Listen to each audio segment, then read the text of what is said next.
Já parou para pensar que a criatividade, essa força que a gente imagina como algo selvagem, meio mágico, na verdade pode seguir padrões? Padrões matemáticos? Pois é, a ideia de que a imaginação pode ser de certa forma decifrada por equações parece estranha, eu sei, mas é exatamente isso que a gente vai desvendar hoje.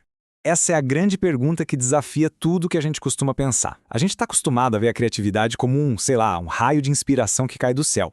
Mas e se for mais parecido com uma equação que está ali só esperando para ser resolvida? É um embate clássico, né? De um lado, a gente tem aquele mito romântico do gênio caótico que cria no meio da desordem. E do outro, uma realidade bem surpreendente, a de que a criatividade, em muitos aspectos, obedece a regras estatísticas, a padrões que dá para prever. A inspiração, pelo visto, não é tão aleatória quanto parece. Então, este aqui é o nosso roteiro de hoje. A gente vai construir, passo a passo, uma fórmula que ajuda a explicar como a genialidade funciona. A ideia é transformar algo que parece super abstrato em uma coisa bem mais concreta. Ok, vamos começar a fundo nisso. Para começar, a gente precisa desmontar de vez essa ideia de que a criatividade é um evento aleatório. Pesquisadores como o psicólogo Jean Keith Simonton, que, dedicou a carreira inteira a estudar a genialidade, mostram que ela segue, na verdade, a lógica da probabilidade. E isso já nos leva direto para a primeira variável da nossa equação, o volume. O segredo aqui não é ficar esperando a ideia perfeita aparecer. É, na verdade, gerar um número enorme de ideias. É pura e simplesmente estatística. O sucesso criativo é um jogo de probabilidade. Cada nova tentativa, não importa se é um rascunho, um protótipo ou uma música, aumenta as chances de acertar em cheio. Ou seja, a qualidade, ela nasce da quantidade. Pensa só no Thomas Edison. Ele registrou mais de 1000 patentes. A grande maioria delas foi esquecida. Mas ali, no meio daquele volume gigantesco, estavam a lâmpada e o fonógrafo, invenções que literalmente mudaram o mundo. E na arte, a lógica é a mesma. Olha o Picasso. Ele produziu mais 20.000 obras. Hoje, só uma pequena fração delas define quem ele foi. Mas foram necessárias todas as outras para que as obras-primas pudessem finalmente surgir. E este gráfico aqui ilustra isso de uma forma brilhante. A maior parte da produção criativa é, digamos, ruído, mas o sinal, a obra-prima, emerge do volume puro de trabalho. A genialidade está nas exceções, aquelas que só aparecem depois de inúmeras e inúmeras tentativas. Beleza.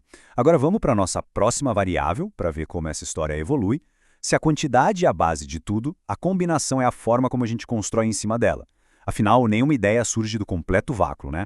A inovação é, no fundo, um ato de reorganizar o que já existe. E o que é mais legal aqui é a simplicidade dessa ideia. Criatividade não é sobre tirar algo do nada, mas sim sobre conectar pontos que já existem de um jeito que ninguém tinha visto antes. E olha, esse processo está em todo lugar. O hip-hop, por exemplo, nasceu da recombinação de samples de músicas antigas. As teorias científicas evoluem combinando descobertas que vieram antes. É quase um processo de permutação e combinação, só que numa escala criativa. Agora, vamos adicionar um elemento crucial na nossa mistura: o tempo. O esforço consistente não gera um crescimento reto, linear. Ele gera um crescimento exponencial, criando uma vantagem que vai se acumulando, se acumulando. Pensa nisso como juros compostos. No comecinho, o progresso é lento. Quase não dá para notar. Mas, com o tempo, a habilidade acelera e o crescimento fica cada vez mais rápido. É aí que os grandes avanços se tornam muito mais prováveis. Esse cronograma aqui mostra direitinho como o impacto do esforço cresce de forma desproporcional. O que se aprende nas primeiras 100 horas vira a base para as 1000 horas seguintes e por aí vai. A maestria não é uma linha reta, é uma curva que sobe cada vez mais rápido. Certo. E a nossa variável final é sobre o ambiente. Porque, não adianta só trabalhar duro, é preciso encontrar aquele espaço ideal onde as ideias possam de fato florescer. Esse conceito aqui vem da teoria da complexidade, mas a ideia é até bem simples. A criatividade mora nesse ponto de equilíbrio. É o espaço onde existe estrutura suficiente para dar sentido às coisas, mas ao mesmo tempo liberdade suficiente para permitir que o inesperado aconteça. É um equilíbrio bem delicado. Se o ambiente é rígido demais, a criatividade é sufocada, não tem para onde correr. Agora, se é caótico demais, as ideias se perdem, não conseguem se conectar. O ponto ideal, essa tal margem do caos, é o terreno fértil para a inovação. Então, aqui está o ponto crucial. Agora a gente pode finalmente juntar todas essas variáveis em uma única e poderosa fórmula. Chegou a hora de montar a equação que parece governar a criatividade. Tudo começa com a base, o fundamento de tudo, o volume. A quantidade de tentativas é o nosso ponto de partida. Em seguida, a gente multiplica esse volume pela novidade das recombinações. Não basta só tentar, é preciso misturar e conectar ideias de jeitos originais. Agora a gente incorpora o efeito composto do tempo. O esforço sustentado vai potencializar e muito o resultado das tentativas e das combinações. É um multiplicador exponencial. E aqui está, a equação completa.